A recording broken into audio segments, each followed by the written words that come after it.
অবাক করার ব্যাপার হলো সূরা শামসের শুরুতে আল্লাহ তাআলা ধারাবাহিকভাবে টানা নির্বিচ্ছিন্নভাবে 11 বার শপথ করেছেন।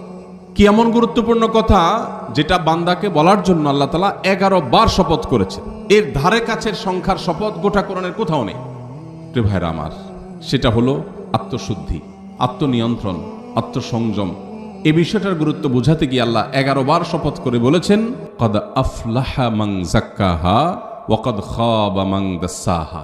যে নিজেকে পরিশুদ্ধ করতে পারলো, নিজেকে পবিত্র করতে পারলো। তার অভ্যাস ছিল মিথ্যা বলা, কিন্তু সে ছেড়ে দিয়েছে। তার ব্যবহার খারাপ ছিল, কিন্তু সে ব্যবহারটাকে ভালো করার চেষ্টা করে সফল হয়েছে, নিজেকে শাসন করেছে। তার মধ্যে লোভ ছিল, মোহ ছিল, সে নিজেকে নিয়ন্ত্রণ করতে পেরেছে। তার বদভ্যাস ছিল মোবাইলে হারাম জিনিস দেখা, সে সেখান থেকে বেরিয়ে এসেছে। তার বদভ্যাস ছিল হারাম জিনিস শোনা, সে সেখান থেকে সরে এসেছে, ট্র্যাক চেঞ্জ করেছে, জাহান্নামমুখী পথ থেকে জান্নাতমুখী পথে এসেছে। কদ আফলাহা মান যাক্কাহা। যে পরিবর্তন করতে পারলো নিজেকে, পরিশুদ্ধ করতে পারলো নিজেকে, নিয়ন্ত্রণ করতে পারলো নিজেকে, সংযম করতে পারলো নিজেকে, আল্লাহ বলছেন 11 বার শপথ করে বলেছেন এই ব্যক্তি সফল হয়ে গেল।